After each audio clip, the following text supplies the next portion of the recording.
미국 국무부 방산협력관의 충격적인 진술이 전 세계를 뒤흔들었습니다. 우리가 한국의 K나친 기술을 탈취하려 했습니다. 프로젝트 골든 하베스트, 프로젝트 골든 하베스트라. 명명된 5단계 기술 탈취 계획은 한국인 기술자 추방부터 강제 인수까지 매우 치밀하게 기획된 각본이었습니다. 그러나 한국 정부가 해당 기밀 문서를 입수하여 유엔에서 폭로하자마자 전세는 단숨에 역전되었습니다.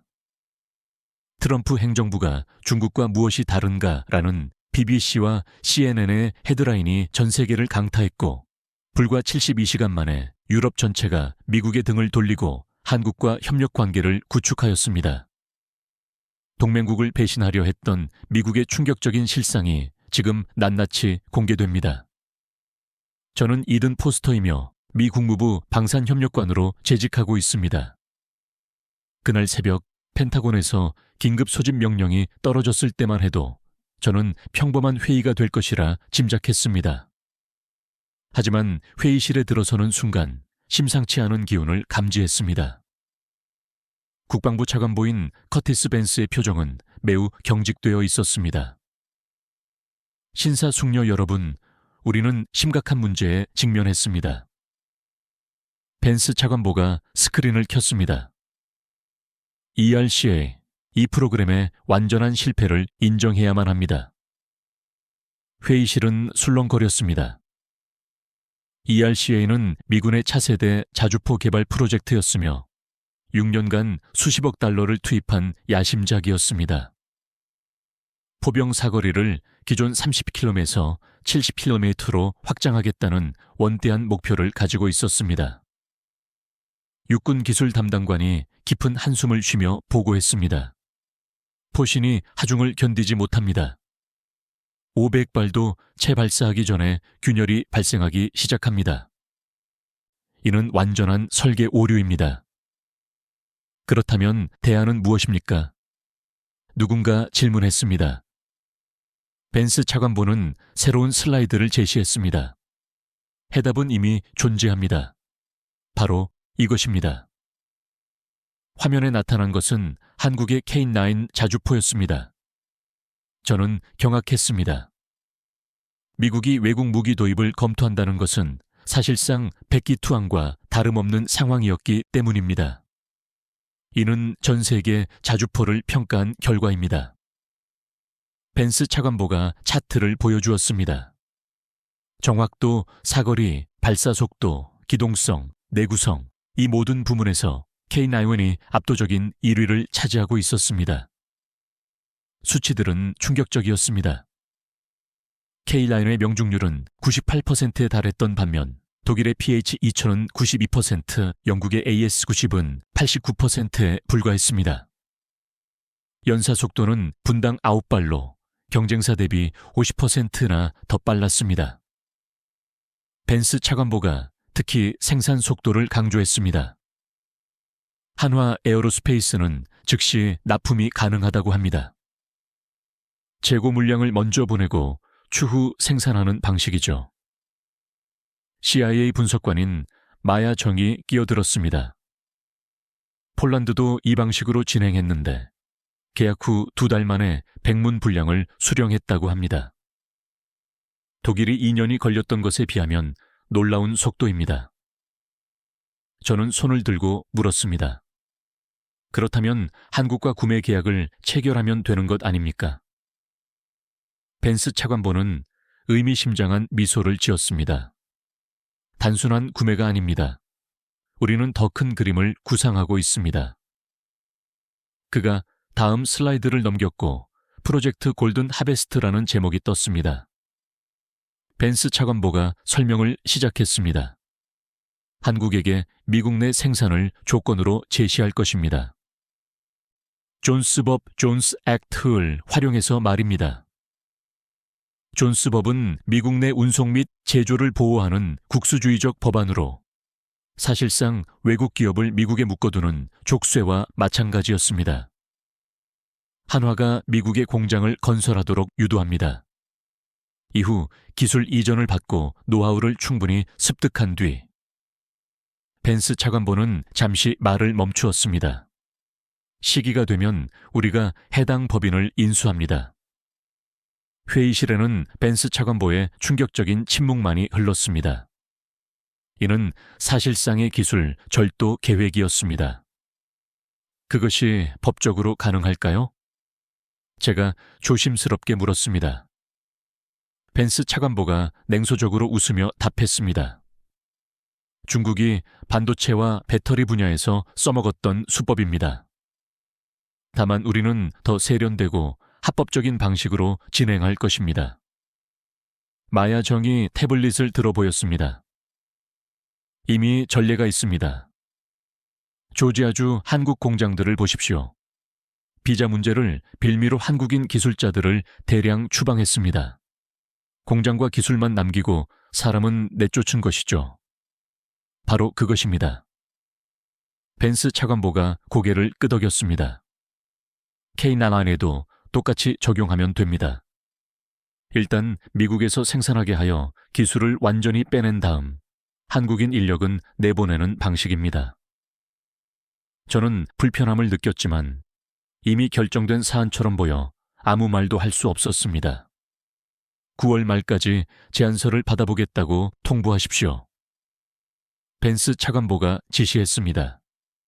시간을 짧게 주면 그들이 제대로 검토할 여유가 없을 것이고 결국 우리 조건을 받아들일 수밖에 없을 것입니다. 회의가 끝나고 저는 마야 정과 함께 복도를 걸었습니다. 이것이 과연 옳은 일일까요? 제가 물었습니다. 마야 정은 익숙한 듯 어깨를 으쓱했습니다. 국익을 위해서라면 어쩔 수 없죠. 한국도 결국 우리 기술을 기반으로 성장한 것 아닙니까? 이제 돌려받을 시간입니다. 하지만 며칠 뒤 저는 한화 에어로스페이스와 직접 협상하기 위해 한국 출장길에 오르게 되었습니다. 그리고 그곳에서 만난 이준호 총괄과의 대화가 제 인생을 완전히 변화시킬 줄은 그때는 전혀 알지 못했습니다. 인천공항에 도착한 날은 비가 내리고 있었습니다. 한화 관계자가 마중을 나와 있었습니다. 이든 포스터 씨이시죠? 저는 한화 에어로스페이스 미주사업 총괄 이준호입니다. 이준호 총괄은 제 예상과는 달랐습니다. 40대 초반의 젊은 나이에 완벽한 영어를 구사했으며 MIT에서 기계공학 박사 학위를 취득한 엘리트였습니다. 케이너스반에 관심을 가져주셔서 감사합니다. 그가 웃으며 말했습니다. 미군이 우리 자주포를 선택한다면 큰 영광입니다. 저는 속으로 생각했습니다. 당신들은 곧 우리의 먹잇감이 될 것이다. 하지만 다음 날 판교 연구소에서 목격한 것들은 저의 생각을 완전히 뒤집어 놓았습니다. 판교 연구소는 예상보다 훨씬 거대하고 체계적이었습니다. 이준호 총괄이 안내하며 설명했습니다.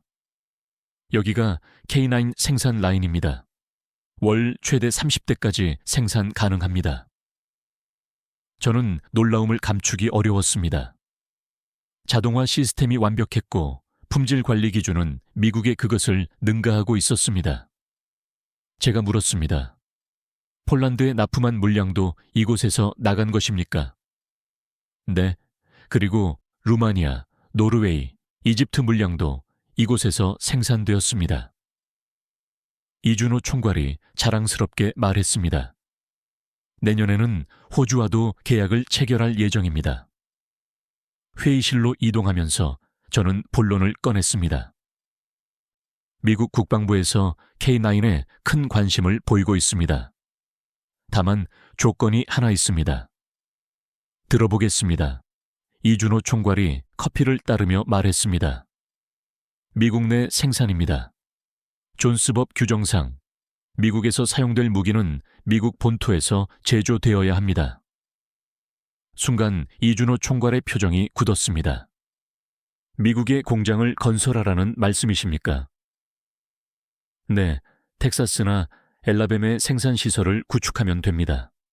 부지는 저희가 제공하겠습니다. 이준호 총괄이 서류를 뒤적였습니다. 최근 조지아주에서 발생한 사태를 아실 겁니다. 한국 기업들이 막대한 피해를 입었습니다. 제가 변명했습니다. 그것은 단순한 불법 체류자 단속이었을 뿐입니다. 아닙니다. 이준호 총괄은 단호하게 말했습니다. 합법적인 비자 소지자들도 체포되었습니다. 현대차 공장에서만 200명이 연행되었고 그중 대다수가 정식 엔지니어들이었습니다. 저는 할 말이 없었습니다. 그것이 사실이었기 때문입니다. TSMC 사례도 아시죠? 이준호 총괄이 말을 이었습니다. 작년에만 1조 7천억 원의 적자를 기록했습니다. 미국인 인건비가 대만의 5배에 달하며 숙련된 기술자는 구하기도 어렵습니다. 하지만 미국 시장은 여전히 매력적이지 않습니까? 이준호 총괄이 쓴웃음을 지었습니다. 포스터 씨, 솔직히 말씀드리겠습니다. 우리도 미국 진출을 꿈꾸었습니다. 하지만 지금과 같은 상황에서는 불가능합니다.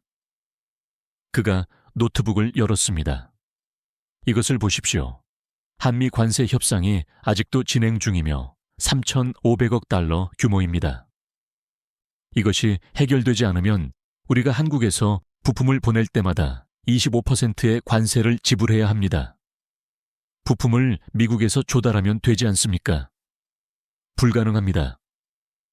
이준호 총괄이 고개를 저었습니다. K9 핵심 부품의 70%는 한국 중소기업의 제품입니다. 미국에는 그러한 정교한 공급망 자체가 존재하지 않습니다. 저는 커티스 벤스 차관보에게 보고할 내용을 메모했습니다. 한국의 공급망은 생각보다 훨씬 견고했습니다. 그리고 또 다른 문제가 있습니다. 이준호 총괄이 신문 기사를 보여주었습니다. 트럼프 대통령이 뭐라고 했는지 아십니까? 한국이 미국의 조선, 반도체, 자동차 산업을 빼앗아갔다고 말했습니다. 그것은 단순한 선거 수사일 뿐입니다. 정말 그럴까요? 이준호 총괄의 눈빛이 날카로워졌습니다. 삼성 오스틴 공장을 아시죠? 기술만 확보하고 한국 엔지니어들을 모두 추방했습니다. LG 배터리 공장도 마찬가지였습니다. 저는 반박하고 싶었지만 할 수 없었습니다. 모든 것이 사실이었기 때문입니다. 중국이 했던 행태를 미국도 똑같이 반복하고 있습니다. 이준호 총괄이 직설적으로 비판했습니다. 공장을 짓게 하고 기술을 이전하라고 한 다음 결국에는 나가라고 하는 것, 이것이 패턴입니다. 점심 식사를 하며 저는 분위기를 전환시키려 했습니다. 그래도 미군과 협력한다는 것은 명예로운 일이지 않습니까? 이준호 총괄은 잠시 생각하더니 입을 열었습니다. 포스터 씨, 한국 방위산업이 어떻게 성장했는지 아십니까? 미국의 기술 지원 덕분이라고 생각하십니까? 아닙니다. 그가 고개를 저었습니다. 우리가 독자적으로 개발했기 때문입니다. 미국이 기술 이전을 거부할 때마다 우리는 스스로 만들어냈습니다. 그가 휴대폰으로 사진 한 장을 보여주었습니다. 이것이 1970년대 한국 자주포입니다. 미국이 M109 기술 이전을 거부했을 때 우리가 독자 개발한 것이죠. 그것이 K9 개발의 시발점이었습니다. 저는 충격을 받았습니다. 미국의 기술 거부가 오히려 한국 방위산업 독립의 결정적인 계기가 되었다는 사실이었습니다. 이번에도 마찬가지입니다. 이준호 총괄이 단호하게 말했습니다. 미국이 우리를 이용하려 한다면 우리는 다른 길을 택할 것입니다. 다른 길이요? 유럽이나 중동입니다. 그곳에서는 우리를 진정한 파트너로 대우해 줍니다. 미국처럼 하청업체 취급을 하지 않습니다. 저녁이 되어 서울 시내 레스토랑으로 자리를 옮겼습니다. 비공식적인 만남이었습니다. 이준호 총괄이 소주를 따르며 말했습니다. 포스터 씨, 개인적으로 묻겠습니다. 미국은 정말로 한국을 동맹국으로 여기고 있습니까? 물론입니다. 제가 즉시 답했습니다. 그렇다면 왜 이런 불공정한 조건을 제시하는 것입니까? 9월 말까지 답변하라는 것은 사실상 최후 통첩이 아닙니까? 저는 대답할 수 없었습니다. 실제로 그러했기 때문입니다. 우리 직원 중 한 명이 이런 말을 하더군요. 이준호 총괄이 씁쓸하게 웃었습니다. 미국은 우리를 골든 리트리버로 본다. 시키는 대로 하는 충성스러운 개로 말이다. 순간 커티스 벤스 차관보가 언급했던 프로젝트명이 떠올랐습니다. 프로젝트 골든 하베스트, 황금 수확이라는 뜻이었습니다. 한국은 더 이상 그런 나라가 아닙니다. 이준호 총괄은 잔을 비웠습니다. 우리에게도 자존심이 있습니다. 호텔로 돌아온 저는 벤스 차관보에게 전화했습니다. 상황이 어떻습니까? 그가 물었습니다. 생각보다 복잡합니다. 한국 측이 미국 공장 건설을 극도로 꺼리고 있습니다. 압박하십시오. 시간이 없다는 것을 강조하고 다른 옵션도 있다는 것을 언급하세요. 독일이나 영국을 말씀이십니까? 그렇습니다. 경쟁자가 있다는 것을 알려주는 것입니다. 전화를 끊고 저는 창밖을 바라보았습니다. 서울의 야경은 아름다웠지만 왠지 모를 불안감이 엄습했습니다. 한국을 너무 얕본 것은 아닐까? 그들이 정말로 우리의 제안을 거부한다면 그때는 알지 못했습니다. 한국 정부가 이미 치밀한 대책을 준비하고 있었다는 것을, 그리고 제가 곧 목격하게 될 미국의 계획이 완전히 들통나는 충격적인 순간을요. 다음 날 아침 이준호 총괄이 급하게 연락했습니다. 포스터 씨, 긴급 회의가 있습니다. 국방부와 산업부 관계자들이 참석합니다. 세종시 정부청사로 향하는 차 안에서 저는 불안했습니다. 한국 정부가 직접 나선다는 것은 심상치 않은 신호였습니다. 회의실에는 예상보다 훨씬 많은 인원이 참석했습니다. 외교부 통상교섭본부장인 한소연 본부장이 회의를 주재했습니다. 이든 포스터 씨, 미국의 제안을 검토했습니다. 하지만 몇 가지 심각한 우려사항이 있습니다. 그녀는 유창한 영어로 말했습니다. 그녀가 스크린에 자료를 띄웠는데 존스법 전문이었습니다. 이 법에 따르면 미국에서 생산된 제품은 사실상 미국 기업의 소유가 됩니다. 맞습니까? 그렇게 단순하지 않습니다. 제가 변명했습니다. 아닙니다. 우리 법무팀이 분석했습니다. 한소연 본부장은 다른 자료를 보여주었습니다. 케이스 스터디였습니다. 일본 자동차 회사들을 기억하십니까? 1980년대 일본 자동차 회사들이 미국의 압력에 굴복하여 현지 공장을 지었던 사례입니다. 결과가 어땠습니까? 한소연 본부장이 물었습니다. 기술은 미국에 잔류하고 수익은 제한되었으며 결국 미국 회사들과 합병하거나 철수했습니다. 그것은 다른 경우입니다. 제가 반박했습니다. 정말입니까? 산업부 관계자가 끼어들었습니다. 그렇다면 최근 사례를 볼까요? 그가 새로운 슬라이드를 띄웠습니다. 충격적인 내용이었습니다. 이것은, 저는 말을 잃었습니다. 미 국방부 내부 문서입니다. 그가 말했습니다. 어떻게 구했는지는 묻지 마십시오.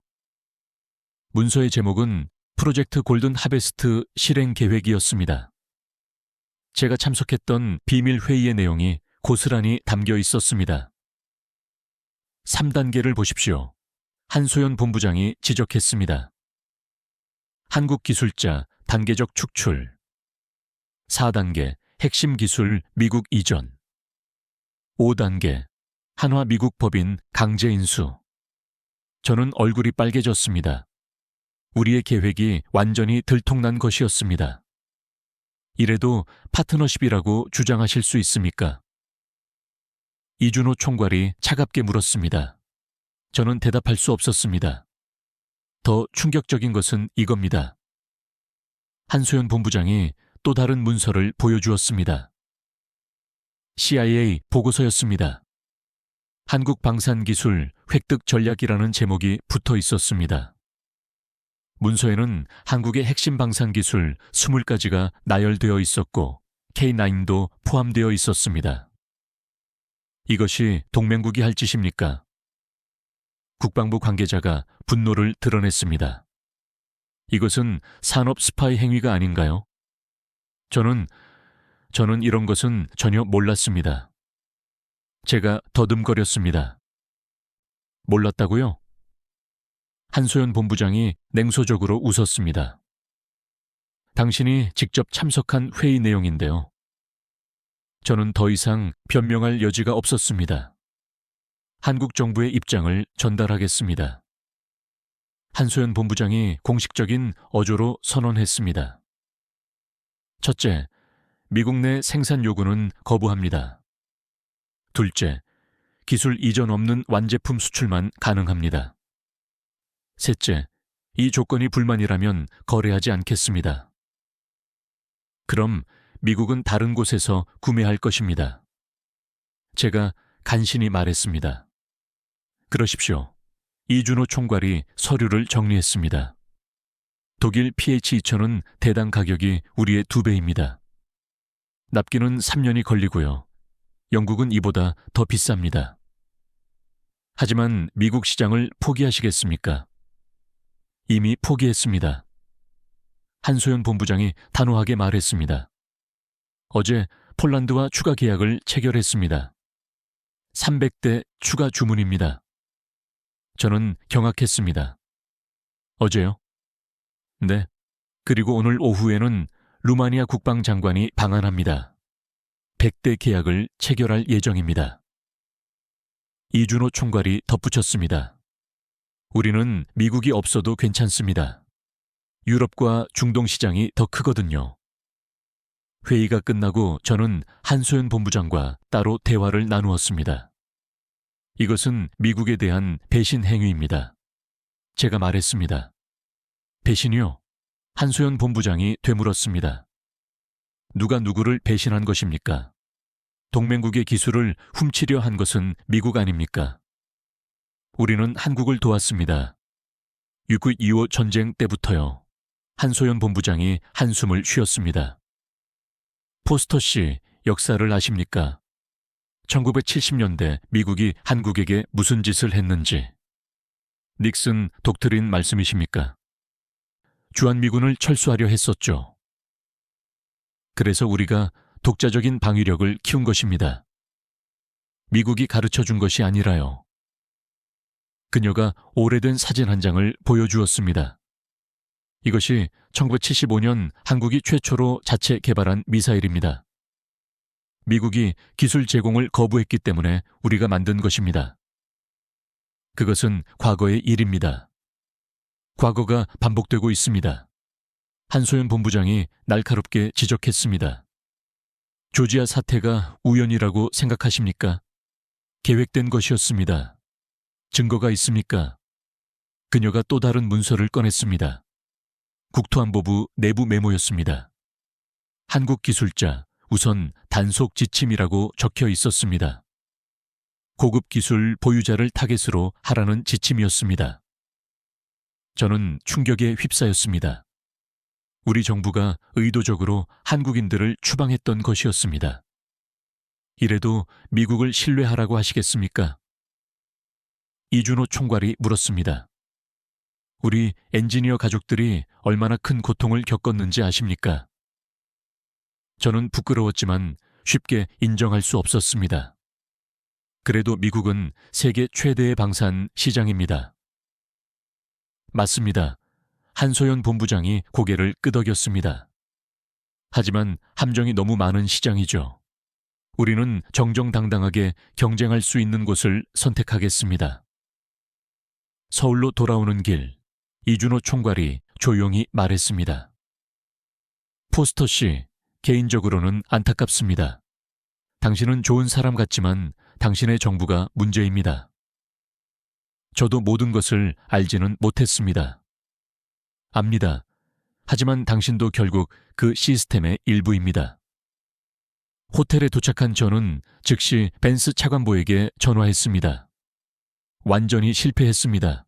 한국이 우리 계획을 전부 알고 있었습니다. 뭐라고?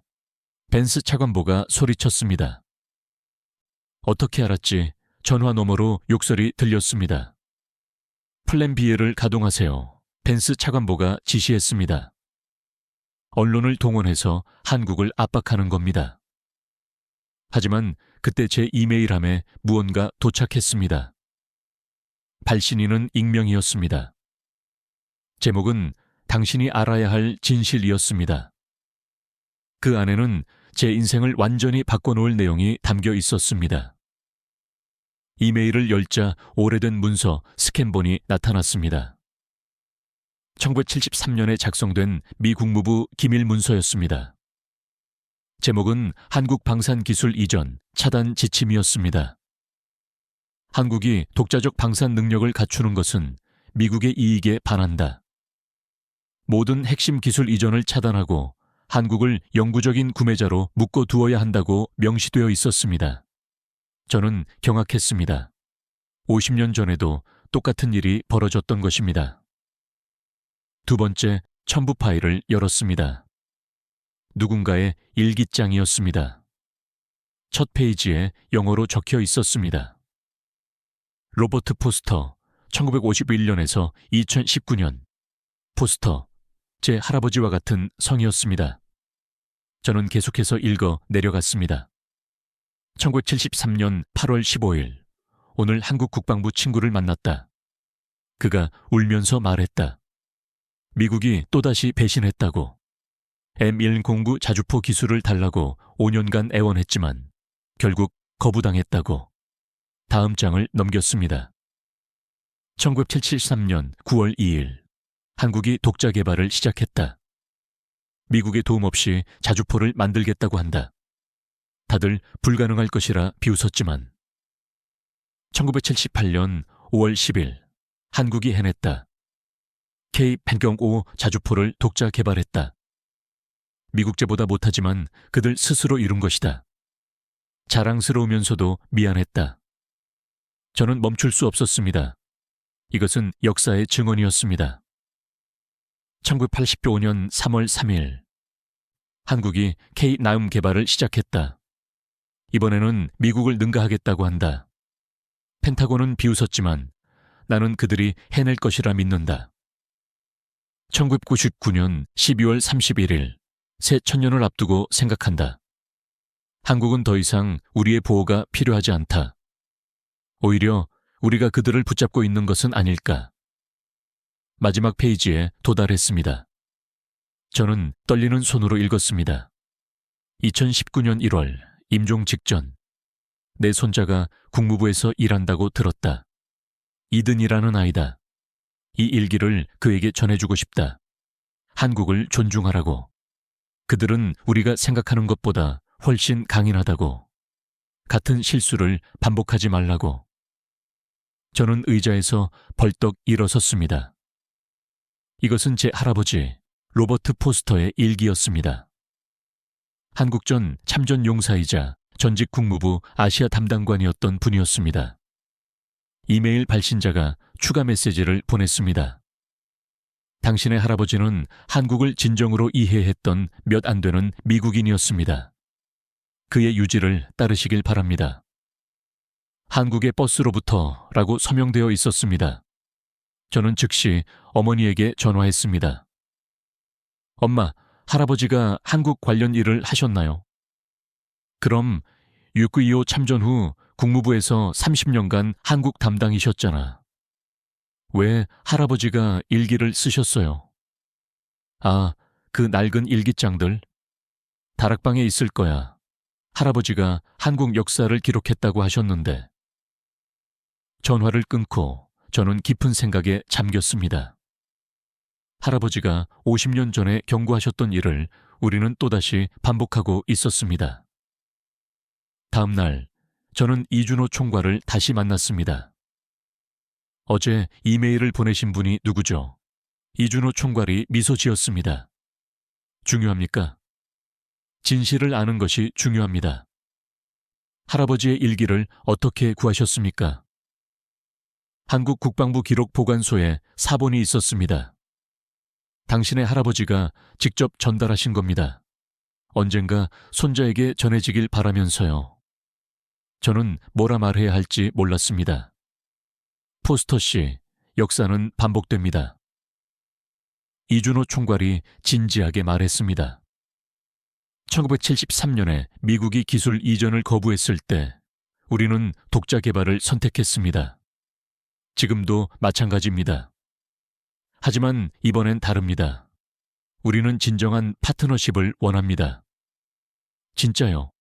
이준호 총괄이 서류를 꺼냈습니다. 이것은 국방부 계약서 초안이었습니다. 충격적인 조항들이 눈에 띄었습니다. 제7조 한화 에어로스페이스는 모든 핵심 기술을 미국 정부에 공개한다.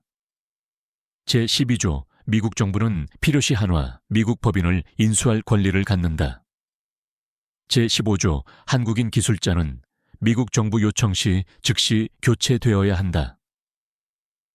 이것이 파트너십입니까? 이준호 총괄이 물었습니다. 저는 고개를 숙였습니다. 변명할 수 없었습니다. 할아버지께서 1985년에 쓰신 내용이 있습니다. 이준호 총괄이 일기장 복사본을 보여주었습니다. 미국은 한국을 영원한 2등으로 만들려 한다. 하지만 한국인의 피 속에는 독립의 의지가 흐른다고 쓰여 있네요. 할아버지가 한국을 정말 이해하셨군요. 그래서 우리가 당신에게 기회를 드리는 겁니다. 이준호 총괄이 말했습니다. 할아버지의 손자이니까요. 무슨 기회요? 진실을 선택할 기회입니다. 당신의 정부에 진실을 말하세요. 한국은 더 이상 과거의 한국이 아니라고. 저는 결심했습니다. 워싱턴으로 돌아가서 진실을 밝히기로. 할아버지가 못다 이루신 일을 제가 해야 했습니다. 하지만 그 전에 한국 정부가 먼저 움직였습니다. 그들의 방역은 예상을 뛰어넘는 것이었습니다. 9월 말 데드라인 이틀 전 청와대에서 긴급 기자회견이 열렸습니다. 저는 호텔에서 생중계를 지켜보았습니다. 한국 대통령이 직접 나섰고 표정은 단호했습니다. 존경하는 국민 여러분, 그리고 우방국 여러분께 말씀드립니다. 대한민국은 오늘 중요한 결정을 발표합니다. 저는 숨을 죽였습니다. 미국이 제안한 K9 자주포 현지 생산 요구를 공식적으로 거부합니다. 우리는 기술 주권을 수호할 것입니다. 방송국 스튜디오가 술렁거렸습니다. 이것은 반미가 아닙니다. 자존심의 문제입니다. 우리의 기술과 노력으로 개발한 K9을 왜 타국에서 만들어야 합니까? 그것도 우리 기술자들을 추방할 계획을 세운 나라에서요.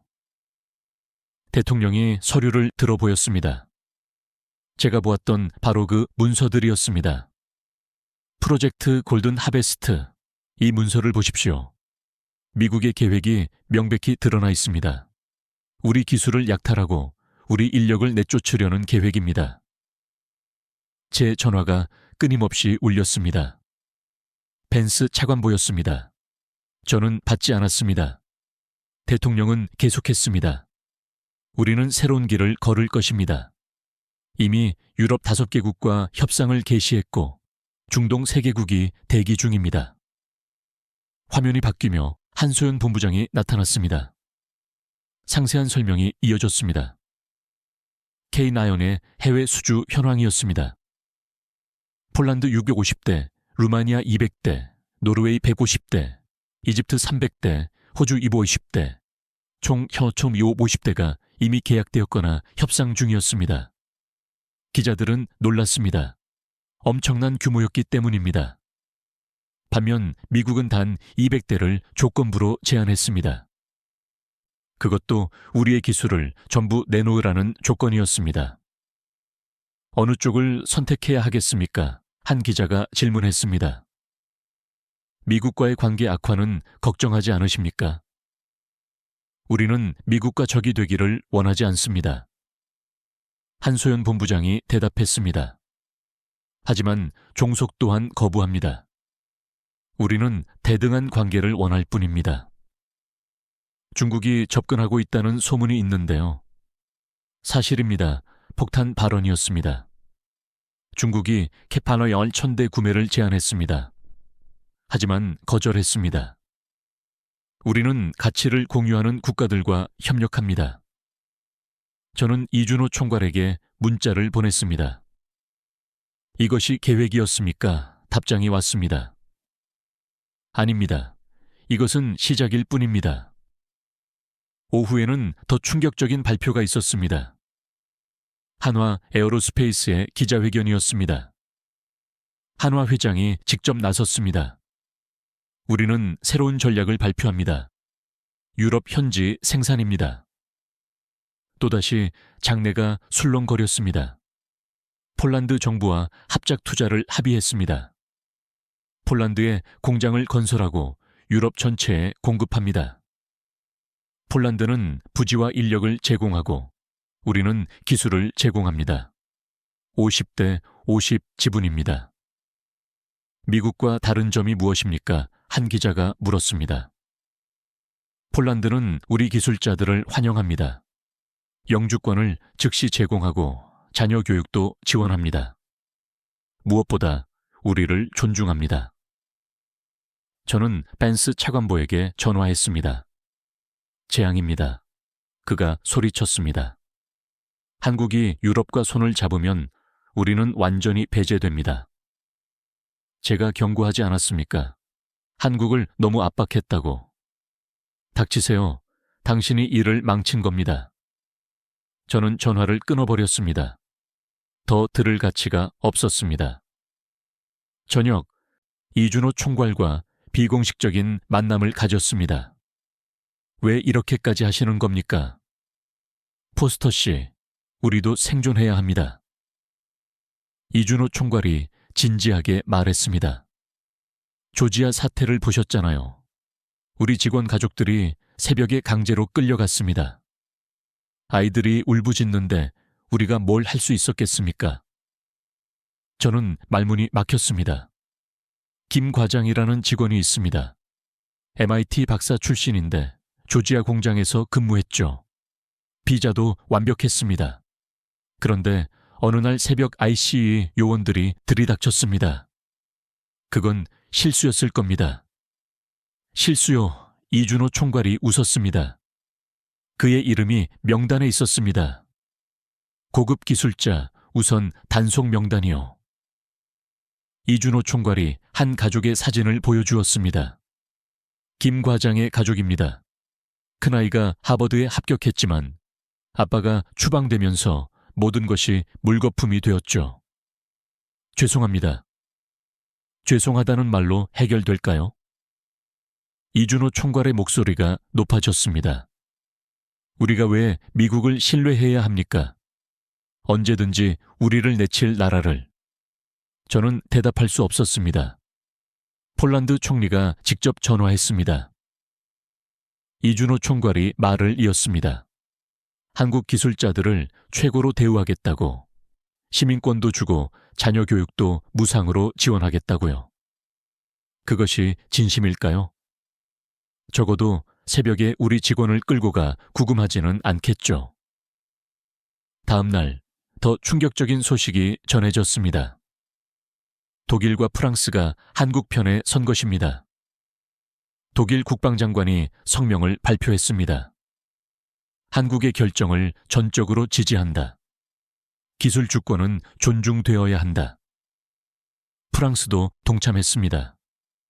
미국의 일방적인 요구는 동맹의 정신에 위배된다. 심지어 영국까지 나섰습니다. 한국은 신뢰할 수 있는 파트너이다. 우리는 한국과의 방산 협력을 확대할 것이다. 미국은 완전히 고립되었습니다. 그날 밤 마야정이 급히 서울로 왔습니다. 이든 큰일 났어. 의회가 난리가 났어. 무슨 일인데? 상원 군사위원회가 청문회를 열어서 왜 한국을 놓쳤는지 추궁하고 있어. 반스 차관보는 이미 사임 압력을 받고 있고. 그럼 어떻게 되는 거야? 모르겠어. 하지만 분명한 것은 마야정이 한숨을 쉬었습니다. 우리가 완전히 실패했다는 거야. 밖에서는 한국 뉴스가 흘러나왔습니다. 오늘 폴란드에서 K9 추가 도입 서명식이 열렸습니다. 이번에는 500대 추가 계약으로 총 헬 150대를 도입하게 됩니다. 미국이 원했던 200대의 거의 6배에 달하는 규모였습니다. 마야정이 씁쓸하게 말했습니다. 우리가 한국을 너무 과소평가했어. 이제 어떻게 해야 할까? 글쎄, 마야정이 창밖을 바라보았습니다. 어쩌면 우리가 태도를 바꿔야 할지도 몰라. 그때 제 전화가 울렸습니다. 백악관이었습니다. 당장 워싱턴으로 복귀하세요. 백악관 국가안보보좌관 직속 비서였습니다. 대통령께서 직접 보고를 듣고 싶어 하십니다. 귀국 비행기 안에서 저는 계속 생각했습니다. 어떻게 이렇게 되었을까? 우리는 분명 모든 우위를 점하고 있었는데. 워싱턴 덜레스 공항에 도착하자마자 곧바로 백악관 상황실로 향했습니다. 상황실에는 이미 고위 관료들이 모여 있었습니다. 대통령이 들어왔고 표정은 굳어 있었습니다. 누가 설명 좀 해주시죠. 도대체 한국 자주포 하나 제대로 구매하지 못한 이유가 뭡니까? 벤스 차관보가 변명을 시작했습니다. 한국이 비합리적입니다. 우리의 정당한 요구를 정당하다고요? 대통령이 그의 말을 끊었습니다. 방금 폴란드 대통령과 통화했는데 우리가 한국 기술을 훔치려 했다더군요. 그것은 오해입니다. 오해? 대통령이 서류 뭉치를 집어 던졌습니다. 프로젝트 골든 하베스트. 이것이 전 세계 언론에 전부 공개되었습니다. 상황실이 조용해졌습니다. 국방장관이 말했습니다. 각하, 더 큰 문제가 있습니다. 우크라이나 지원에 차질이 생기고 있습니다. 무슨 소리요? 우리 재고가 바닥났습니다. 한국 K9을 계산에 넣고 있었는데. 이제 다른 대안은 없습니까? 독일은 가격이 2배이고 납기는 3년이 걸립니다. 영국은 생산 능력이 없습니다. 대통령이 머리를 감쌌습니다. 그럼 우크라이나는 어떻게 하라는 말입니까? 그때 국무장관이 입을 열었습니다. 각하, 더 심각한 것은 나토 동맹국들의 반응입니다. 또 뭐요? 프랑스와 독일이 공동 성명을 발표했습니다. 미국의 일방주의를 비판하면서 한국과 직접 방산 협력을 확대하겠다고요. 배신자들, 벤스 차관보가 소리쳤습니다. 배신은 누가 한 겁니까? 국무장관이 차갑게 말했습니다. 우리가 동맹국의 기술을 탈취하려 한 것이 사실 아닙니까? 그때 CIA 국장이 급히 들어왔습니다. 각하, 긴급 보고입니다. 뭔데요? 중국이 움직이고 있습니다. 모두가 긴장했습니다. 중국이 한국에 전례 없는 제안을 했습니다. K9 1000대 구매와 함께 한중 방산 기술 협력을 제안했습니다. 뭐라고요? 대통령이 벌떡 일어섰습니다. 한국은 아직 답변하지 않았지만 진지하게 검토 중이라고 합니다. 이것은 재앙입니다. 벤스 차관보가 절규했습니다. 한국이 중국과 손을 잡으면 아시아의 군사 균형이 완전히 무너집니다. 대통령이 저를 바라보았습니다. 포스터, 당신이 현장에 있었죠. 정확히 무엇이 문제였습니까? 저는 심호흡을 했습니다. 각하, 솔직히 말씀드리면 우리가 한국을 너무 얕봤습니다. 계속하세요. 한국은 더 이상 1950년대의 그 나라가 아닙니다. 기술력도 있고 자존심도 있고 선택권도 있습니다. 우리는 그들을 여전히 종속국으로 보았습니다. 벤스 차관보가 화를 냈습니다. 당신이 한국 편을 드는 겁니까? 아닙니다. 현실을 말씀드리는 겁니다. 저는 단호하게 답했습니다. 우리가 현실을 인정하지 않으면 한국을 영원히 잃을 것입니다. 대통령이 잠시 생각하더니 물었습니다. 그럼 어떻게 해야 합니까? 태도를 바꿔야 합니다. 한국을 진정한 파트너로 대우해야 합니다. 구체적으로 저는 준비했던 자료를 꺼냈습니다. 첫째, 공식적인 사과가 필요합니다. 조지아 사태와 프로젝트 골든 하베스트에 대해서요. 사과라고요? 벤스 차관보가 비웃었습니다. 그래야 대화가 시작됩니다. 제가 계속했습니다. 둘째, 새로운 조건을 제시해야 합니다. 완제품 구매, 기술 존중, 한국인 엔지니어 비자 보장입니다. 국무장관이 고개를 끄덕였습니다. 포스터 말이 맞습니다. 우리가 먼저 손을 내밀어야 합니다. 하지만 벤스 차관보는 끝까지 반대했습니다. 이것은 굴복입니다. 굴복이 아니라 현실 인정입니다. 국방장관이 말했습니다. 우리는 K-방어에 필요합니다. 우크라이나를 위해서라도. 대통령이 최종 결정을 내렸습니다. 포스터, 당신이 다시 한국으로 가세요. 새로운 제안을 가지고요. 어떤 제안입니까? 한국이 원하는 것을 전부 들어주세요. 단, 중국과 손잡지 않는 조건으로요. 회의가 끝나고 벤스 차관보가 저를 불렀습니다. 당신 때문에 모든 것이 망했어. 아닙니다. 당신의 오만함 때문입니다. 뭐라고? 한국을 호구로 보셨잖아요. 골든 리트리버라고 했죠. 시키는 대로 하는 충견이라고. 벤스 차관보의 얼굴이 붉어졌습니다. 하지만 현실은 달랐습니다. 제가 말을 이었습니다. 한국은 호랑이였던 겁니다. 그날 저녁 폭탄 같은 뉴스가 터졌습니다. 속보입니다. 유럽연합 EU이 한국과 포괄적 방산 협력 협정을 체결했습니다. 향후 10년간 1000대 이상의 K-마젬을 도입하기로 앵커가 보도했습니다. 미국 방산 주가가 폭락하기 시작했습니다. 로키드 마틴 12%, 레이시온 15%. 월스트리트 애널리스트가 방송에서 말했습니다. 한국이 유럽 시장을 완전히 장악했습니다. 미국 방산업체들은 최대 시장을 잃었습니다. 또 다른 속보가 이어졌습니다.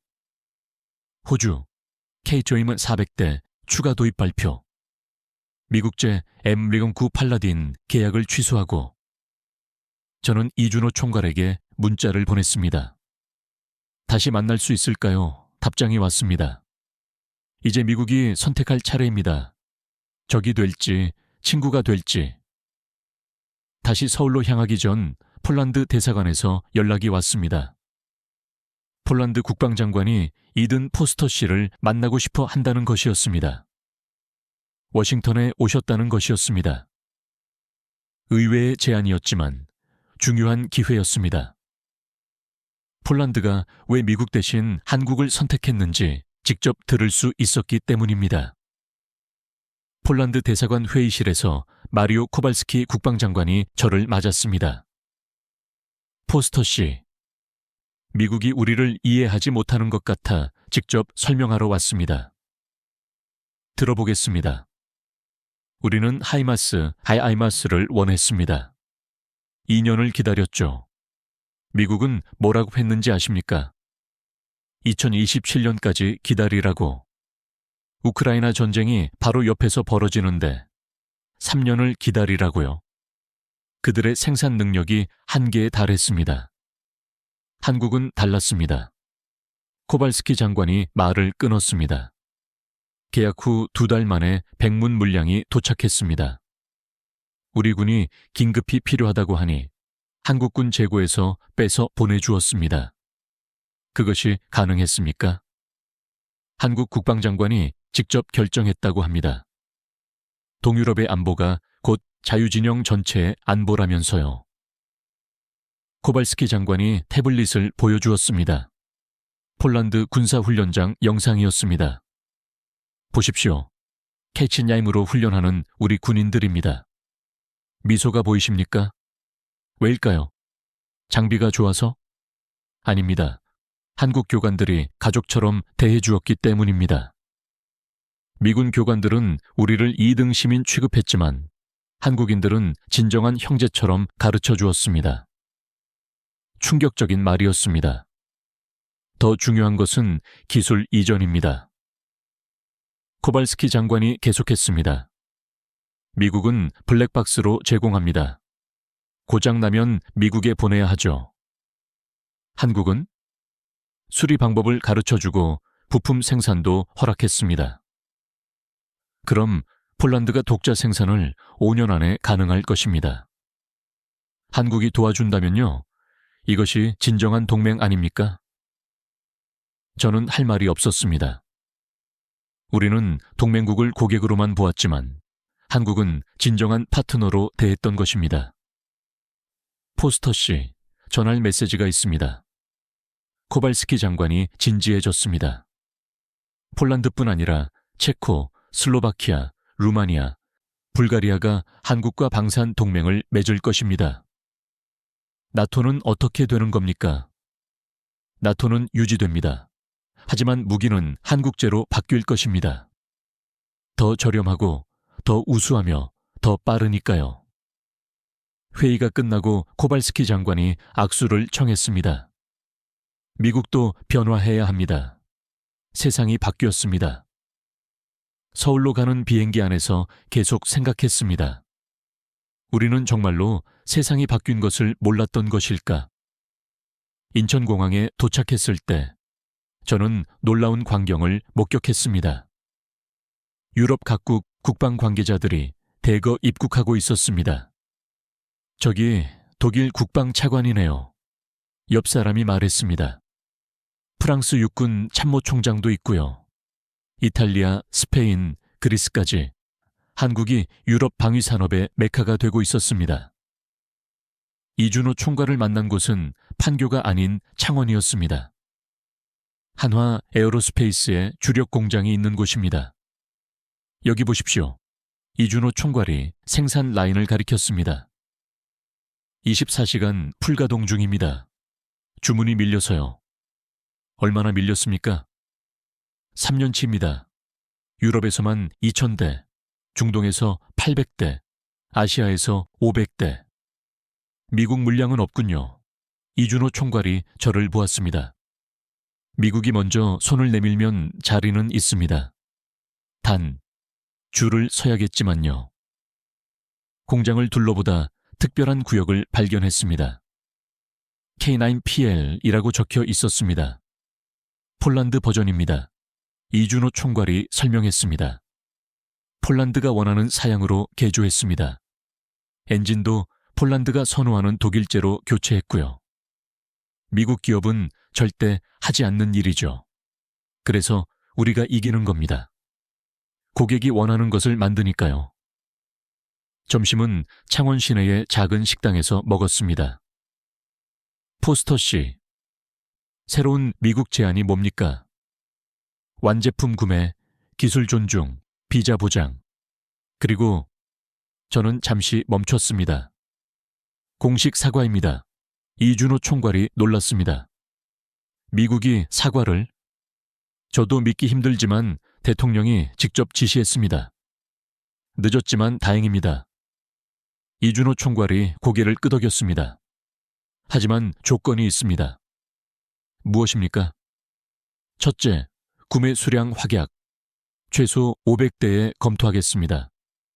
둘째, 한국 엔지니어 미국 연수 프로그램. 비자가 아닌 영주권 트랙으로. 그것도 가능할 것입니다. 마지막으로 이준호 총괄이 진지해졌습니다. 한미방산 기술 공유 협정. 일방적인 이전이 아닌 상호 교류입니다. 이것은 충격적인 요구였습니다. 미국이 기술을 공유한다는 것은 상상조차 하지 못했던 일이었습니다. 미국도 배울 것이 있을 겁니다. 이준호 총괄이 웃었습니다. 우리 드론 기술은 세계 최고 수준입니다. 사이버 방어 능력도요. 오후에 국방부 관계자를 만났습니다. 미국이 정말로 변할까요? 그가 의구심을 표했습니다. 70년간 우리를 하위 파트너로만 보았는데 이번엔 다릅니다. 중국 견제가 절실하거든요. 중국 카드는 우리도 있습니다. 그가 의미심장하게 웃었습니다. 어제 중국 국방부장이 또 전화했습니다. 조건을 더 올렸더군요. 얼마나요? K9 펀치 500대 기술 공유, 그리고 500억 달러 투자. 거부하실 거죠? 글쎄요. 그가 어깨를 으쓱했습니다. 미국이 계속 오만하게 나온다면 이는 위협이 아니라 진심이었습니다. 한국은 실제로 중국과 손을 잡을 수도 있었습니다. 저녁 이준호 총괄과 마지막 대화를 나누었습니다. 포스터 씨, 할아버지가 자랑스러워 하실 겁니다. 왜요? 손자가 진실을 선택했으니까요. 다음 날 워싱턴으로 돌아가며 생각했습니다. 판이 완전히 바뀌었다. 이제 미국이 한국을 필요로 하는 시대가 되었다. 워싱턴에 돌아온 다음 날 미국 언론이 폭발했습니다. 배은망덕한 한국 70년 동맹을 배신하다. 폭스뉴스 헤드라인이었습니다. 우리가 피 흘려 지킨 나라가 중국과 손잡으려 한다. CNN도 가세했습니다. 하지만 한국의 대응은 신속하고 치밀했습니다. 불과 2시간 만에 영문 팩트체크 자료가 전 세계 언론사에 배포되었습니다. 제목은 진실은 이렇습니다. 70년 한미동맹의 진짜 숫자들이었습니다. 첫 페이지는 충격적이었습니다.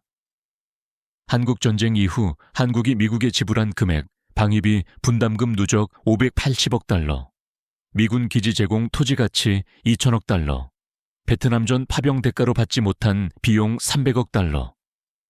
BBC가 가장 먼저 반응했습니다. 한국의 반박이 타당하다. 미국이 일방적인 시혜를 베푼 것처럼 주장하지만 실제로는 상호 이익 관계였다. 일본 NHK도 특집을 편성했습니다. 한국 K9 거부 사태, 미국의 오만이 부른 자충수. 프랑스 르몽드지는 더욱 직설적이었습니다. 미국의 기술 약탈 시도가 발각되다. 백악관은 긴급 대응팀을 꾸렸고 저도 참여했습니다. 역공하세요. 벤스 차관보가 지시했습니다. 한국이 우리 기술로 성장했다고 주장해야 합니다. 하지만 한국은 이미 준비가 되어 있었습니다. 한국산업부가 발표한 한국방산 독자개발연대기에는 1970년대부터 미국이 거부한 기술 이전 목록과 한국이 독자 개발한 무기 목록이 나란히 정리되어 있었습니다. 더 타임스가 이를 인용했습니다. 한국은 미국의 거부 덕분에 오히려 독립했다. 가장 결정적인 것은 유럽의 움직임이었습니다. 독일 국방장관이 디벨트지에 기고문을 냈습니다. 미국의 실수에서 배워야 한다. 기술 파트너십은 상호 존중에서 시작된다. 프랑스 대통령까지 나섰습니다. 유럽은 한국과 진정한 기술 동맹을 맺을 것이다. 미국 여론도 분열되기 시작했습니다. 워싱턴 포스트가 심층 기사를 게재했습니다. 프로젝트 골든 하베스트, 미국판 기술 약탈 계획. 기사는 제가 제공한 내부 문서를 바탕으로 작성되었습니다. 익명으로요. 뉴욕타임스 칼럼니스트가 썼습니다. 우리는 동맹을 잃고 있다. 우리의 오만함 때문에. 상원 청문회가 열렸고 벤스 차관보가 증인으로 나섰습니다. 왜 한국을 잃었습니까? 상원위원이 추궁했습니다. 잃은 것이 아닙니다. 그들이 비합리적인 것입니다. 비합리적이라고요? 기술을 훔치려 한 것이 누구입니까? 벤스 차관보는 답하지 못했습니다. 그때 한국계 미국인 상원위원이 폭탄 발언을 했습니다. 제 삼촌이 조지아에서 체포되었습니다. 합법 비자로 20년간 일한 엔지니어였는데 새벽에 끌려갔습니다. 이것이 우리가 동맹국을 대하는 방식입니까? 청문 회장이 술렁거렸습니다. 한국 정부는 절묘한 타이밍에 또 한 발 나갔습니다. 문화체육관광부가 한국 방산 70년사 다큐멘터리를 유튜브에 공개했습니다. 영어, 중국어, 일본어, 스페인어 등 12개 언어 자막과 함께 공개된 이 영상은 24시간 만에 조회수 2천만 회를 기록했고 댓글은 압도적으로 한국을 지지했습니다. 미국이 이렇게 이기적인 줄 몰랐다. 한국 대단하다. 독자 기술로 여기까지. 폴란드 사람입니다. 한국 고맙습니다. 마야 정이 저를 찾아왔습니다. 이든 우리가 완전히 밀리고 있어. 공공외교 퍼블릭 디플로마시에서 한국이 이렇게 능숙할 줄은. 한류로 단련되었잖아요. 제가 씁쓸하게 웃었습니다. 그날 밤 결정타가 날아왔습니다. 한국 대통령이 CNN 단독 인터뷰에 출연했습니다. 완벽한 영어로 30분간 미국 앵커와 토론했습니다. 우리는 미국을 존경합니다. 하지만 존경과 종속은 다릅니다. 중국과 협력할 겁니까? 우리는 가치를 공유하는 나라와 협력합니다.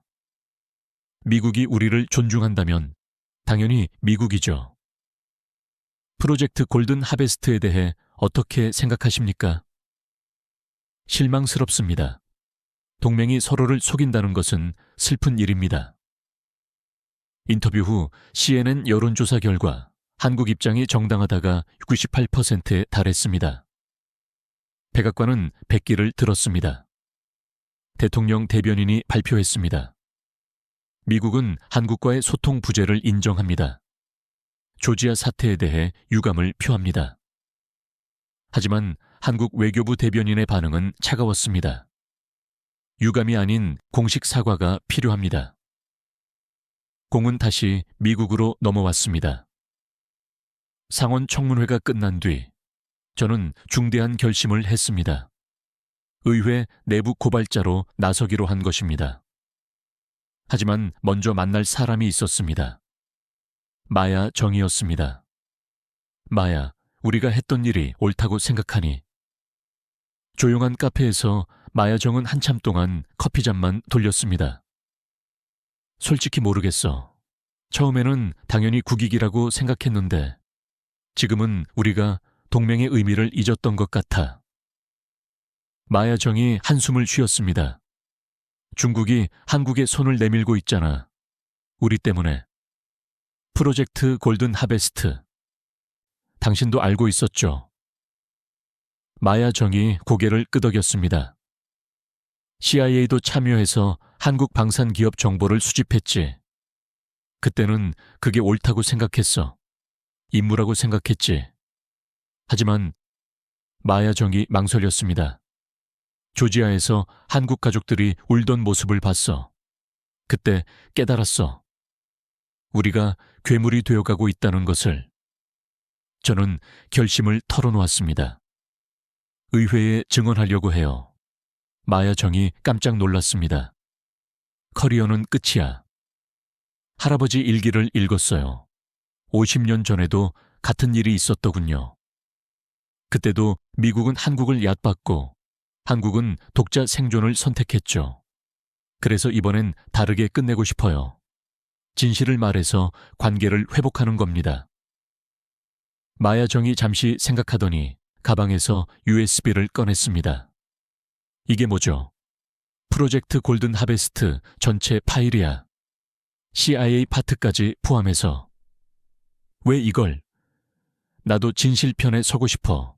마야 정이 미소 지었습니다. 함께 증언할게.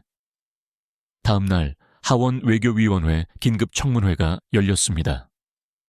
저와 마야 정은 나란히 증인석에 앉았습니다. 선서하시겠습니까? 네, 진실만을 말할 것을 맹세합니다. 위원장이 물었습니다. 프로젝트 골든 하베스트에 대해 설명해 주십시오. 한국의 K9 자주포 기술을 탈취하려는 계획이었습니다. 제가 답했습니다. 탈취라는 표현이 과하지 않습니까? 마야 정기 끼어들었습니다. 아닙니다. 여기 문서를 보십시오. 5단계 계획이 명시되어 있습니다. 스크린에 문서가 떴습니다. 1단계, 미국 공장 유치. 2단계, 기술 이전 강요. 3단계, 한국인 기술자 추방. 4단계, 핵심 기술 확보. 5단계, 한화 미국 법인 강제 인수. 의원들은 충격을 받았습니다. 이것이 사실입니까? 한 의원이 물었습니다. 네, 저도 이 계획에 참여했습니다. 제가 인정했습니다. 부끄럽지만 사실입니다. 조지아 한국인 체포도 계획된 것이었습니까? 제가 망설이자 마야 정이 답했습니다. 네, 맞습니다. 국토안보부와 협의했습니다. 한국 기술자들을 압박하기 위해서였습니다. 청문 회장이 웅성거렸습니다. 미스터 포스터, 왜 이제 와서 증언합니까? 저는 할아버지의 일기를 꺼냈습니다. 제 할아버지는 한국전 참전 용사였습니다. 그리고 평생 한미 관계를 위해 일하셨죠. 돌아가시기 전 이런 말씀을 남기셨습니다. 일기 구절을 읽었습니다. 한국을 존중하라. 그들은 우리의 형제다. 같은 실수를 반복하지 마라. 50년 전에도 우리는 한국을 배신했습니다. 기술 이전을 거부하고 종속시키려 했죠. 그 결과 한국은 독자 노선을 걸었고 지금의 K9이 탄생했습니다. 한 의원이 물었습니다. 그래서 하고 싶은 말이 무엇입니까? 이번엔 다르게 끝내야 합니다. 한국에 사과하고 진정한 파트너가 되어야 합니다. 늦기 전에요. 청문회체가 끝나고 복도에서 벤스 차관보를 마주쳤습니다. 배신자. 그가 소리쳤습니다. 아닙니다. 진실을 선택했을 뿐입니다. 커리어 끝장날 거야. 그래도 후회 없습니다. 그날 저녁 한국에서 연락이 왔습니다. 이준호 총괄이었습니다. 포스터 씨, 증언 잘 들었습니다. 용기 있는 선택이었습니다. 감사합니다. 덕분에 한국 정부도 입장을 재정비하고 있습니다. 미국이 진정성을 보인다면 우리도 화답할 준비가 되어 있습니다. 다음 날 대통령이 직접 나섰습니다. 백악관 대통령 집무실. 저는 믿을 수 없었습니다. 대통령이 직접 저를 부른 것이었습니다. 포스터, 앉으세요. 대통령은 피곤해 보였습니다. 당신의 증언 때문에 난리입니다. 언론도 의회도 동맹국들도. 죄송합니다, 각하. 아닙니다. 대통령이 손을 들었습니다. 오히려 감사해야겠죠. 진실을 말해주어서 놀라운 말이었습니다. 방금 한국 대통령과 50분간 통화했습니다. 상당히 불편한 대화였어요. 어떤 내용이었습니까? 대통령이 한숨을 쉬었습니다. 한국 대통령이 매우 직설적이다군요. 미국은 우리를 70년간 주니어 파트너로만 보았다. 이제는 변해야 한다고 말했습니다. 그래서 어떻게 답하셨습니까? 사과했습니다. 미국 대통령으로서는 이례적이지만 필요한 일이었습니다. 대통령이 창밖을 바라보았습니다. 포스터, 세상이 변했습니다. 우리만 1950년대에 머물러 있었던 겁니다. 한국은 이미 우리와 대등한 국가가 되었는데. 국무장관이 들어왔습니다. 각하, 한국 측 반응입니다. 대통령의 사과를 진정성 있게 받아들인답니다. 조건이 있겠죠?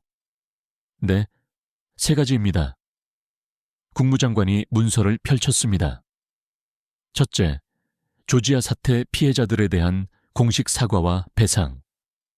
둘째, 방산협력 세부 협정 체결. 기술 상호 존중이 핵심이고요. 셋째, 한국 엔지니어들에 대한 특별 비자 프로그램입니다. 10년 복수 비자에 가족 동반 영주권 패스트 트랙까지. 대통령이 고민에 빠졌습니다. 다 들어주면 우리가 굴복하는 것처럼 보일 텐데. 제가 손을 들었습니다. 각하, 말씀드려도 되겠습니까? 하세요. 이것은 굴복이 아니라 현실 인정입니다. 한국 K9 없이는 우크라이나 지원도 대중국 견제도 어렵습니다. 국방장관이 들어왔습니다. 각하, 긴급 보고입니다. 러시아가 북한의 신형 미사일 기술을 이전하려 합니다. 뭐라고요? 한국 정보부가 포착했답니다. 한국과 협력하지 않으면 이런 정보도 얻지 못하게 됩니다. 대통령이 결심했습니다. 한국 조건을 모두 받아들이세요. 그리고요. 내가 직접 서울에 가겠습니다. 이번엔 제대로 된 파트너십을 구축해야죠.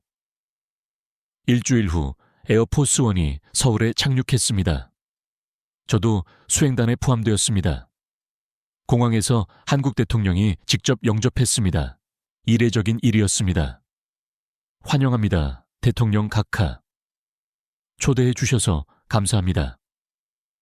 두 정상이 악수하는 모습을 전 세계가 지켜보았습니다. 청와대 회담이 시작되었습니다. 저는 배석자로 참여했습니다. 한국 대통령이 먼저 말문을 열었습니다. 우리는 70년간 함께했습니다. 하지만 진정한 파트너는 아니었죠. 인정합니다. 미국 대통령이 답했습니다. 이제부터는 다르길 바랍니다. 한국은 더 이상 1950년대의 그 나라가 아닙니다. 알고 있습니다. 우리가 늦게 깨달았을 뿐이죠. 한국 대통령이 문서를 꺼냈습니다. 새로운 한미방산 협력협정 초안이었습니다. 핵심은 상호 존중과 기술 주권 인정이었습니다. 내용을 보니 파격적이었습니다.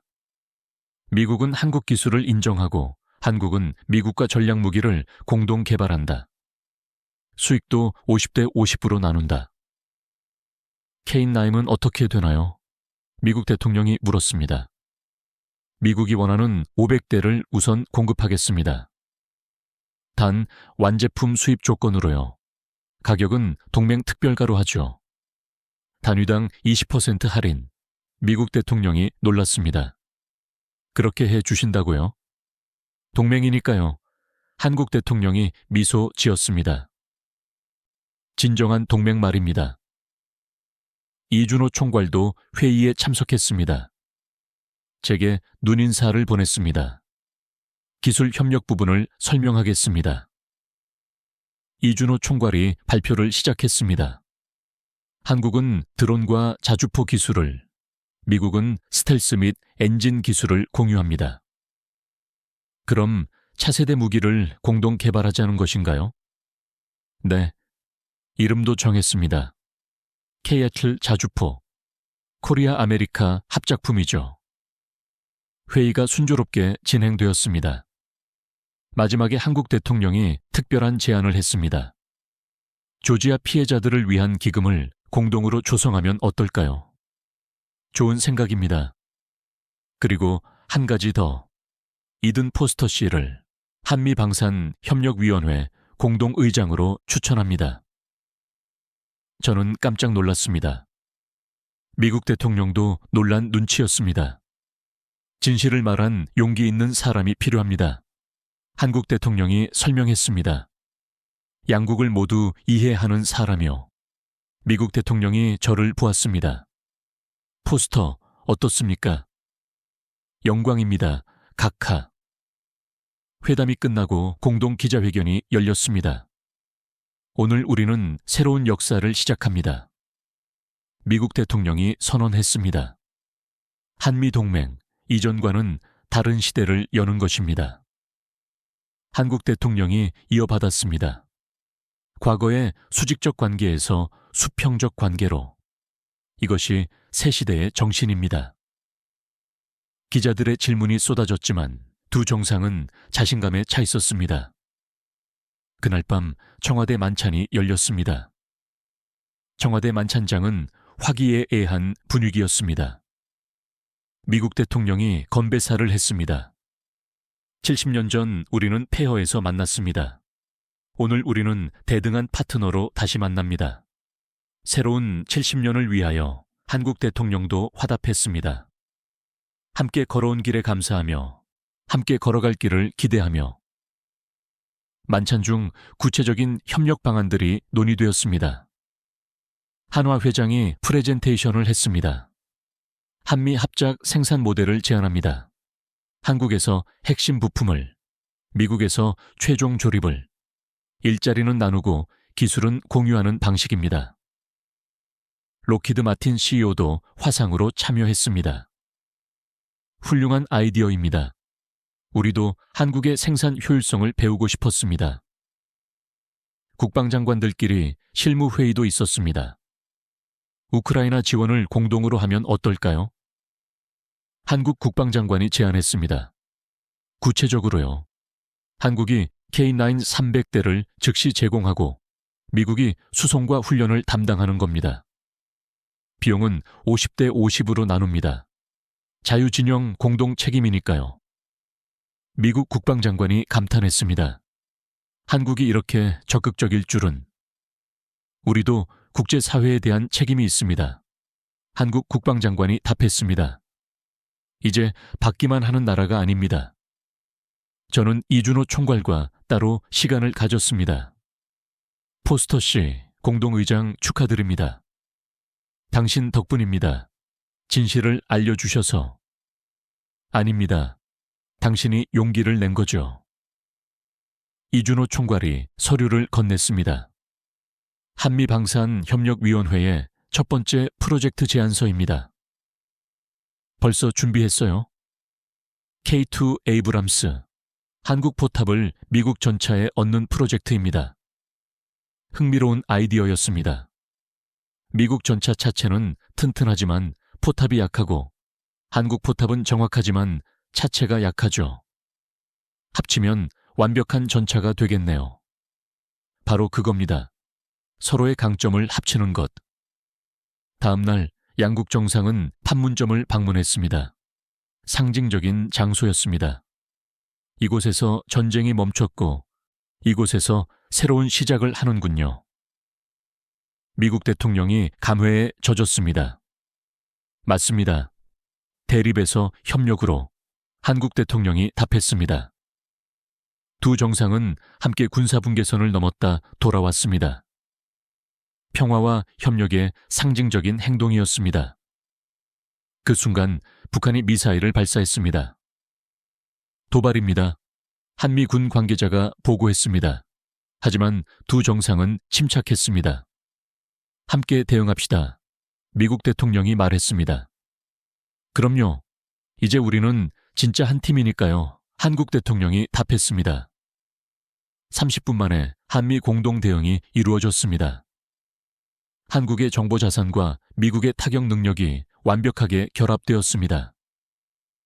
저녁 서울 시내 한 식당에서 비공식 만남이 있었습니다. 마야정 분석관도 합류했습니다. 이든 우리가 해냈네.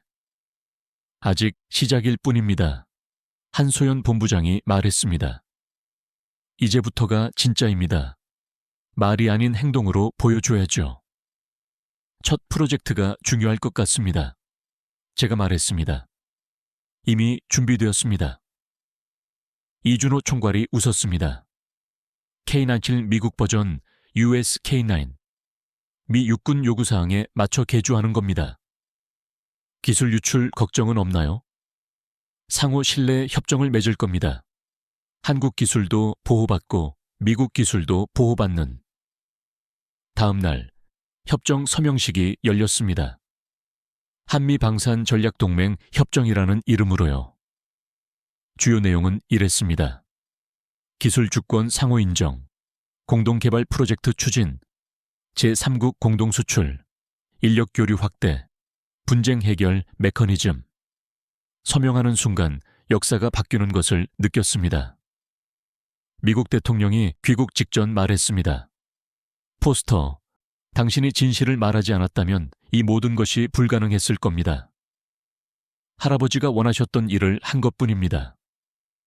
당신의 할아버지가 자랑스러워 하실 겁니다. 에어포스 원이 이륙하는 것을 보며 생각했습니다. 이제 시작이다. 진짜 동맹의 시작이다. 언론 반응은 폭발적이었습니다. 역사적 화해. 뉴욕타임스 한면 헤드라인이었습니다. 미국과 한국, 드디어 어른이 되다. 이코노미스트의 평가였습니다. 윈윈의 교과서적 사례. 파이낸셜 타임스가 분석했습니다. 하지만 진짜 성과는 숫자로 나타났습니다. 협정 발표 일주일 만에 한화주가 30% 상승, 로키드 마틴도 15% 상승했습니다. 폴란드가 즉시 환영 성명을 냈고 독일과 프랑스도 3국 방산 협력을 제안했습니다. 가장 인상적인 것은 중국의 반응이었습니다. 한미 협력 강화는 지역 안정에 기여할 것, 이례적으로 긍정적이었습니다. 러시아만 불만을 표했지만 무시할 수준이었습니다. 몇 달이 흘렀습니다. 저는 한미방산협력위원회 공동의장으로서 양국을 오가며 바쁜 나날을 보냈습니다. 첫 프로젝트인 K9 미국 버전이 성공적으로 완료되었고 미국은 첫 물량을 수령했습니다. 신형 K9 시험 발사 결과가 나왔습니다. 이준호 총괄이 보고했습니다. 명중률 99%, 기존보다 1% 향상되었습니다. 한미 합작의 시너지네요. 맞습니다. 미국의 정밀 유도 기술과 한국의 포신 기술이 만나니까요. K2 에이브람스 프로토타입도 공개되었습니다. 미국 전차 차체에 한국 포탑을 얹은 하이브리드 전차였습니다. 국제방산 전시회에서 큰 호응을 얻었습니다. 폴란드가 먼저 손들었어요. 마야 정기 말했습니다. 100대 주문. 독일도 관심 표명했고요. 제가 덧붙였습니다. 조지아 피해자 가족들을 위한 기금도 조성되었습니다. 미국 정부와 한화가 공동으로 조성한 $1,000만 규모였죠. 김 과장 가족을 다시 만났습니다. 아들이 하버드에 복학했습니다. 한미화에 장학금도 받았고요. 김 과장이 밝게 웃었습니다. 다행입니다. 포스터 씨, 고맙습니다. 진실을 말해주셔서. 한국 엔지니어들을 위한 특별 비자 프로그램도 시작되었습니다. 10년 복수 비자에 영주권 패스트 트랙이 포함된 획기적인 프로그램이었습니다. 신청자가 1,000명이 넘었습니다. 한소연 본부장이 말했습니다. 미국에서 일하고 싶어하는 한국 엔지니어가 이렇게 많았나 봐요. 이번엔 제대로 대우하겠습니다. 제가 약속했습니다. 어느 날 저녁 이준호 총괄과 남산타워가 보이는 카페에서 차를 마셨습니다. 몇 달 전 이런 날이 올 거라고 상상했습니까? 이준호 총괄이 물었습니다. 솔직히 못했습니다. 우리가 서로를 그렇게 오해하고 있었는데. 이제는 달라졌죠. 네, 완전히요. 그때 전화가 왔습니다. 백악관이었습니다. 포스터, 대통령께서 당신을 동아시아 담당 차관보로 지명하셨습니다. 진짜요. 상원 인준도 문제 없을 겁니다. 당신은 영웅이니까요. 전화를 끊고 이준호 총괄에게 소식을 전했습니다. 축하합니다. 이제 더 큰 일을 할 수 있겠네요. 한미 관계를 넘어 동아시아 전체의 협력을 만들고 싶습니다. 한국이 도울게요. 이제 우리도 그럴 능력이 있으니까. 펜스 차관보도 변화의 바람을 느꼈는지 저에게 사과의 메시지를 보냈습니다. 내가 틀렸습니다. 한국을 얕봤고 시대를 읽지 못했어요. 당신이 옳았습니다. 라는 내용이었습니다. 늦었지만 진심 어린 사과였습니다. 밖으로 나오니 서울의 밤은 여전히 밝게 빛나고 있었습니다. 저 불빛들 보세요. 이준호 총괄이 말했습니다. 각자 빛나지만 함께 있을 때 더 밝아지죠. 한미 관계도 그럴 것입니다. 그럼요. 이제야 제대로 시작하는 거예요. 집으로 돌아와 할아버지 사진 앞에 섰습니다. 할아버지, 해냈습니다. 한국과 미국이 진짜 친구가 됐어요. 할아버지가 미소 짓는 것 같았습니다. 마지막으로 일기를 썼습니다. 금년의 가을. 오늘로 한미 방산 협력이 새로운 장을 열었다. K야행을 둘러싼 갈등으로 시작했지만 이제 우리는 진정한 파트너가 되었다. 미국은 한국을 인정하는 법을 배웠고 한국은 용서하는 법을 보여주었다. 기술을 훔치려 했던 프로젝트 골든 하베스트는 실패했지만 대신 우리는 황금빛 미래를 함께 수확하게 되었다. 할아버지가 꿈꾸셨던 그날이 드디어 왔다. 한국과 미국이 형과 아우가 아닌 진짜 형제가 된 날이 이제 시작이다. 함께 서는 동맹의 시작.